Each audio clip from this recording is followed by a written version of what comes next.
Have you ever felt like life's challenges are suffocating your spiritual life? Just like thorny bushes choke new plants, these common struggles can overshadow our connection to the divine.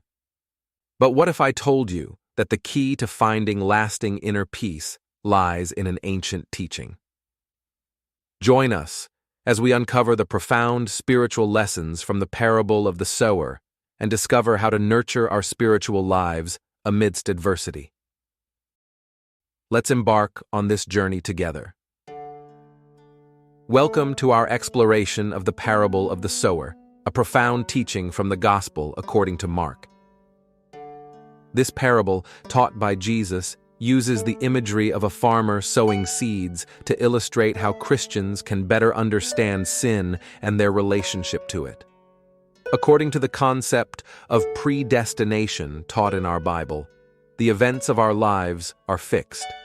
The path, the rocks, and the thorns in this parable symbolize the predestined chain of events in our lives demanding we choose God, seeds falling on fertile ground, or the world, seeds destined to die. The falling seeds represent our conscious awareness and the direction of its focus during these unavoidable and prescripted events. We can either direct our focus outward on the physical events, which is akin to pouring something precious down the sewer. Or we can focus inward on God and the present moment, which brings the promised Ionian life to our existence, regardless of the ferocity of the raging storms of experience occurring in our brain.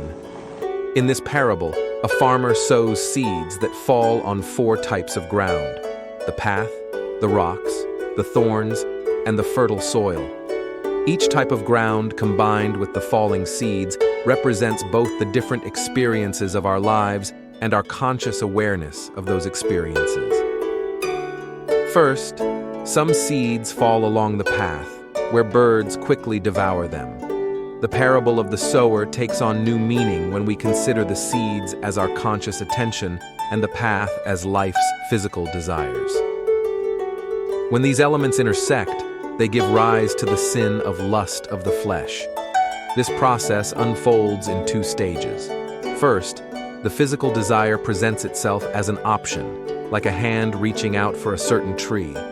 Then, we squander our conscious awareness on this desire instead of redirecting inward towards God and spiritual growth.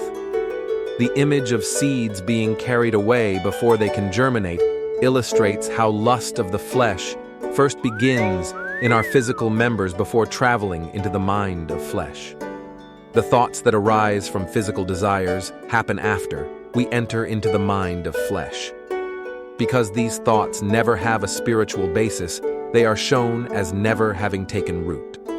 In a world brimming with temptations and instant gratifications, many of us find ourselves torn between the immediate allure of physical pleasures and the deeper, more lasting fulfillment promised by spiritual growth, leading to inner conflict and a sense of being perpetually off balance. Jesus uses the imagery of the seeds being stolen away by the birds to describe the wasting away of life's most precious commodity, our conscious awareness. In a similar fashion, the Apostle Paul tells us in his letter to the Galatians that whatever a man sows, he will reap, and the one who sows to please his flesh, out of the flesh will reap decay. But the one who sows to the Spirit, out of the Spirit will reap life in this age. Where is your conscious attention directed? Next, seeds fall on rocky ground. They sprout quickly, but wither under the sun because they have no deep roots. In this interpretation, the rocky ground symbolizes areas of our lives where we become enamored with worldly possessions. When we attach ourselves to these earthly treasures, we become one with them and inadvertently distance ourselves from conscious awareness of God. The seeds that fall on this rocky terrain represent the sin of lust of the eye. They sprout quickly, but lack deep spiritual roots, mirroring how material desires may initially spark a genuine sense of spiritual joy, but fail to sustain that spiritual joy when faced with life's challenges. This scenario illustrates a superficial connection to the divine that falters when confronted with the distractions and difficulties brought about by material attachments. Picture this. You've just bought your dream car. That new car smell, the gleaming paint, the purr of the engine. It's perfect, isn't it? For a moment, you're on top of the world. But soon, reality hits. The gas tank needs filling, insurance payments loom, and suddenly your dream machine feels more like a money pit. Sound familiar? It's a classic case of the hunter becoming the hunted. We chase after possessions thinking they'll bring us joy, only to find ourselves trapped in the material world by the very things we desired. The more we own, the more we're owned. Our excitement over material possessions often follows the same pattern, a burst of joy that quickly fades when faced with the scorching reality of maintenance, obligation, and responsibility. So, let me ask you this. Are your possessions truly serving you, or are you serving them? It's time to reconsider what really brings lasting happiness in life. Are you ready to break free from the cycle of birth, death, and decay? Just as seeds falling among the rocks become scorched by the sun, our initial joy in the possessions of the material world will always turn to naught as the sun of reality scorches the transient joy found in material possessions. Then, some seeds fall among thorns, grow, but are eventually choked by the thorns. This vivid imagery mirrors the parable of the wheat and the tares, highlighting the most perilous scenario for our spiritual lives. Here, the seeds initially take root and grow, symbolizing a significant investment of our conscious awareness in certain aspects of our lives. However, this rapid growth is ultimately stifled by the encroaching thorns. The combination of the thorns and the seed represent our ego-driven pursuits, collectively called the sin known as the pride of life, an all-consuming pursuit of status, wealth, and personal glory that gradually chokes out our spiritual vitality. Pride of life means living and believing we are the program code running in our computer brain. Like the thorns that relentlessly encroach upon the growing plants, our ego-driven pursuits gradually pull our conscious awareness away from God and into the material world. We experience joy at the outset of these ambitious events in our lives, much like we do with material possessions.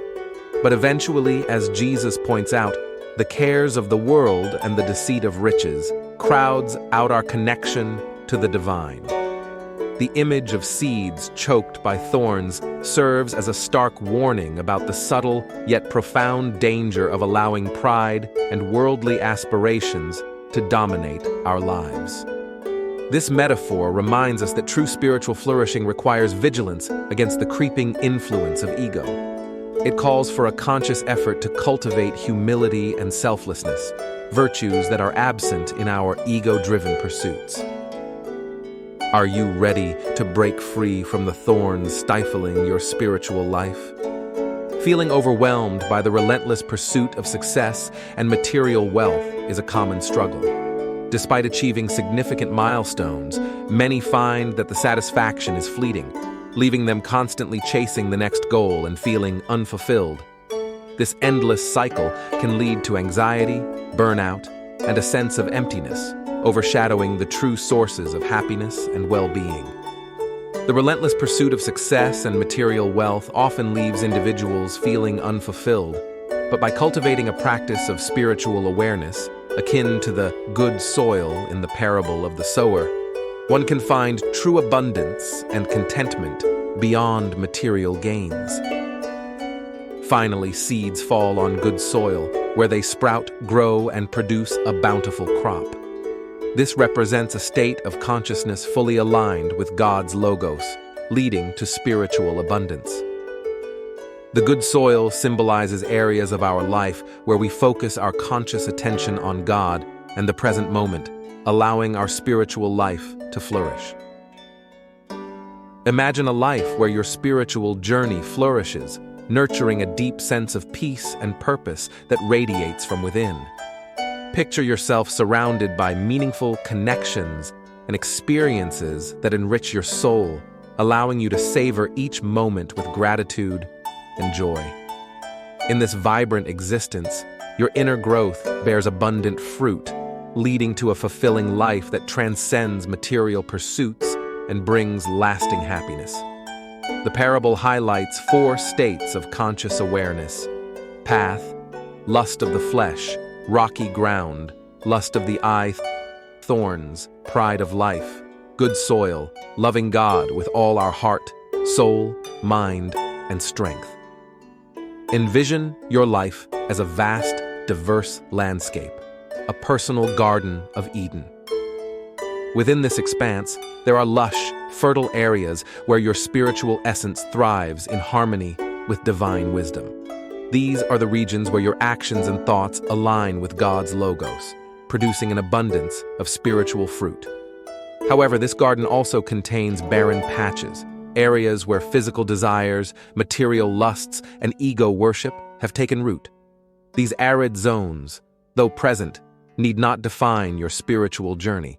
By consciously redirecting your attention towards the divine, you can choose to nurture the fertile ground instead.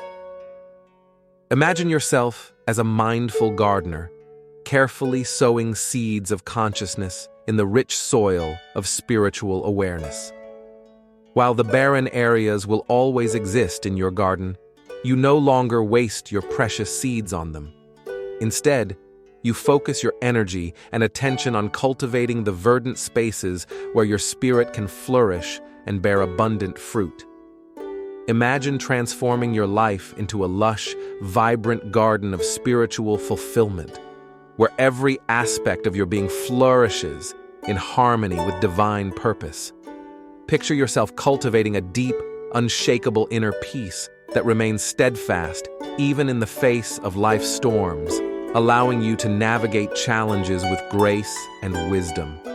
Envision a life where your actions, thoughts, and relationships are infused with profound meaning, creating a ripple effect of positivity that not only enriches your own existence, but also uplifts those around you. In conclusion, the parable of the sower offers profound insights into how our consciousness engages with our soul. It encourages us to cultivate fertile soil in our lives by centering our conscious awareness on the present moment and steering clear of life's distractions, which draw us toward the fleeting and temporal. By embracing this mindful approach, we can fully experience the richness of our physical existence through the eyes of an awakened mind. Thank you for joining us in this exploration of the parable of the sower. May we all strive to be the good soil that yields 100-fold return. Curious about the secret to cultivating rich, fertile soil in your life? The answer lies in understanding what Jesus meant when he told us to stay alert and pray so that we do not fall into temptation. Stay tuned for our upcoming videos, where we'll reveal essential insights and practical steps to help you transform your life into a flourishing inner garden of divine fulfillment. For more insights into biblical teachings, subscribe to our channel and explore our other videos. Until next time, may your spiritual journey be fruitful and blessed.